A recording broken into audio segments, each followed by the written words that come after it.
I knew that we were done and in trouble when I could not talk about censorship without having my audio stricken or not even being able to get exposure on this app. And I remember, when I was growing up, if you grew up in America or if you immigrated to America, you will see very quickly that the rhetoric around censorship or who perpetuates it and who gets freedom of speech is very prevalent. It's the backbone of American society and culture, and I didn't realize this so much until I was a little bit older, probably 15 or 16, because I remember thinking about when I was being indoctrinated in the school system, right, against like China or Russia and their censorship. It was always proposed that it was such a horrendous thing, an atrocious thing, and I was like, you know what?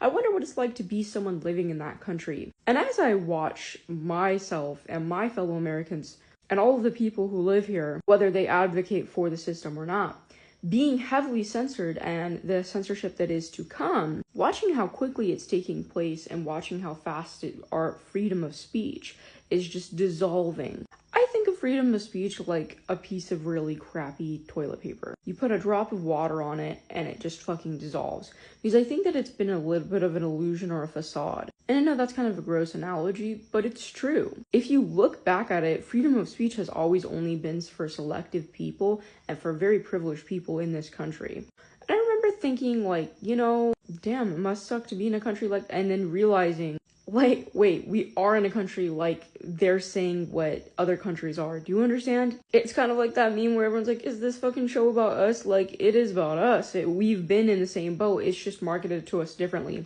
And I really realized this when I had a friend in community college who came here from Vietnam, right? And he was telling me that when he was in Vietnam, he was told that America was the best country in the world. Everyone loved America. He had a uncle who came over here, immigrated here, joined the army, all types of shit. That's what he was telling me. And it was really interesting because he told me, he was like, I quickly realized that America is absolutely not what we said it was, because the myths that came with America, with these freedoms and with the help they could get and with the opportunities that were available were just simply not true. And he told me that because the reason why he immigrated too as well was because there were some things about his identity, and I'm not going to go too far in it, but it was a little bit frowned upon where he was from. And he was saying even expression of himself wasn't to the standard that it was being pushed when he was in Vietnam. And we had a detailed conversation about how we were talking about just how bad it is with American propaganda abroad. And it always makes me think the problem is that people in America think, oh, it's not that bad, it's fine, because that's the rhetoric that's always pushed to us. But once you realize and gain consciousness, you'll understand that we are we're the bad place technically. We're not very much different. Just because it's done in a different way doesn't mean that it's not still being done. And people talk about, well, there are atrocities in other countries, and I'm not saying that we have the worst ever. I think we're a lot better off than a lot of places for different reasons, but it doesn't mean that atrocities aren't being committed covertly. And the thing is with America is that it implores psychological warfare. So now not only are Americans not reliant on each other and have no community, but there is no international community as well, because no one outside of America can really, truly, fully grasp how bad it is out here. I have a brother who lives in Germany, and he was telling me that when he moved to Germany, the disconnect was real. He tells me all the time the perceptions of what Germans think about America and about how it's becoming a little bit more accurate every year. And I think what America does is it glorifies the ideas and the dreams. It's called a dream because you have to be asleep to get it. And I think they glorify these stories and these fabricated lies for its people. I started thinking about movies, right?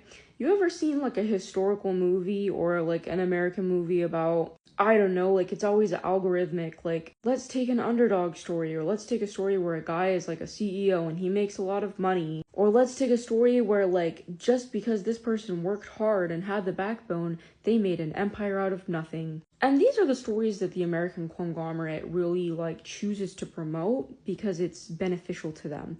Because it sells the lie of if you just work hard enough, you'll get there. Think of something like Slumdog Millionaire or, Often these movies don't really focus on the reality of the matter or things that have happened, and they're often older. And America does the same thing with history. They expect you, and they make sure that you don't have a really good grasp or context of what's really happened. One of the biggest examples that I can give you is like the civil rights movement.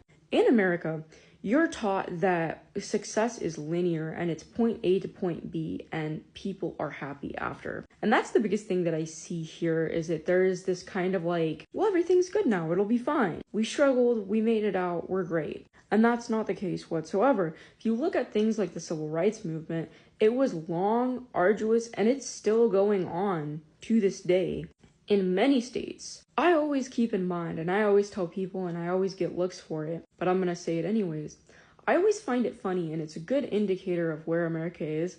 Look at things like Black History Month. Have you ever noticed how they try to only promote MLK, Rosa Parks, because they are peaceful protesters? And I absolutely have the utmost respect for MLK and Rosa Parks, but you will never catch them talking about Malcolm X, Kwame Ture, Octavia Butler, Angela Davis. There are a lot of people and historical figures that we could talk about. You will not catch them talking about the Black Panther Party and what it was originally created for. You won't catch them talking about actual Black history, and that is really reflective on American society as a whole to me. Because what it shows me is that everything that America does is very strategic in reflecting their plans. This is what they want you to believe. The whole takeaway from things like that, oh, peaceful protest is the way to freedom. When in that case, we understand that that is not the case. They make sure that the curriculum is so outdated or that it's stuck to the same people to the point where we're not having any expansive thinking.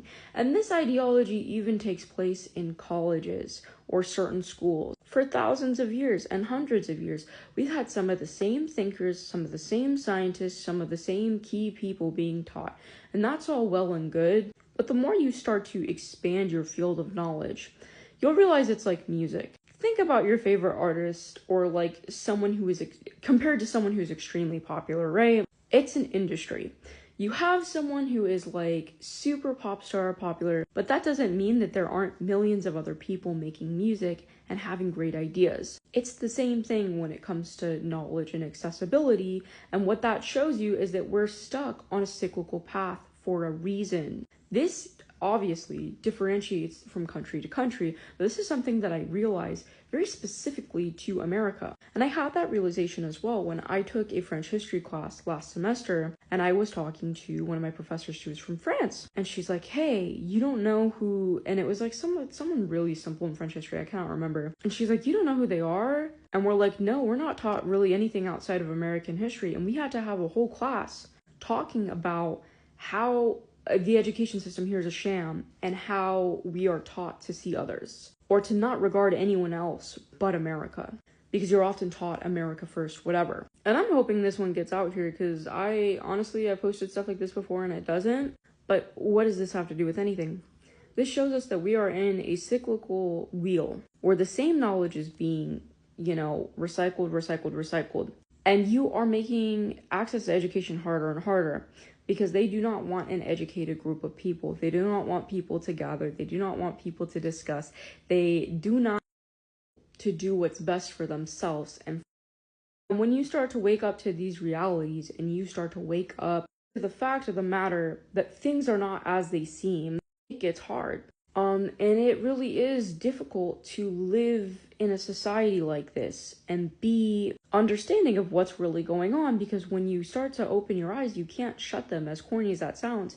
And it becomes very extremely difficult. And I personally believe that this is the reason why this generation has such an issue with depression, because people are taking in not just what's happening in this generation and era, but everything across the world. And therefore, they're understanding what's happening and having a harder time self-regulating and emotionally regulating, and there's a lot that goes into that as well. Just know you don't have to think like, oh, what would happen if we were being censored, or what would happen if it was like a war again, or whatever. We're already in these times. These are just some thoughts that I've had about this. Let's see if this one makes it out. This is my second one today. Technically it's almost tomorrow, but with Oracle, who knows? Be safe out there, guys. I'm still trying to figure it out.